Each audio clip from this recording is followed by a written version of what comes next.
ليه حكيت هدفي لكل العالم وصاروا كلهم بيعرفوا شو هو؟ لأنه من اللحظة اللي حكيت فيها عنه ما كان بقى في طريق للرجعة، والهدف كان إني لاقي شغل ب60 يوم وسكر 3 كلاينتس لا أقدر أجيب أهلي لعندي. لهلا سكرت عميل واحد. بس ليش حطيت هدفي بهالطريقة؟ أول شي لأنه إذا ما عندك هدف واضح فأنت أكيد رح تفشل. بدل ما أجي أصرع لكم راسكم مثل اللي بتسمعون على الانستا كل يوم انه بدي اوصل ل10,000 و20,000 دولار بالشهر، قلت لكم انه بدي جيب 3 عملاء بيدفعوا لي اكس دولار بالشهر. بس طيب كيف انا رح احقق هذا الشيء اصلا؟ من خلال البزنس اللي عم حاول ابنيه واللي اسمه جوست رايدنج، ومن خلاله بساعد الاشخاص اللي عندهم شركات او برامج تدريبيه يكبروا البزنس تبعهم من خلال استراتيجيات المحتوى، من خلال الكوبي رايتنج والاكوزيشن شانلز اللي بيبنون على لينكدين.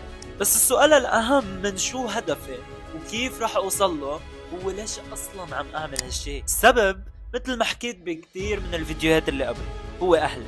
صح يمكن اقدر اوصل لهدفي بخلال 60 يوم، يمكن لا، بس التحدي بيني وبين نفسي هو انه اكيد راح اوصل. وهلا صار لي يوم 29 وبشوفكم بفيديو بكره.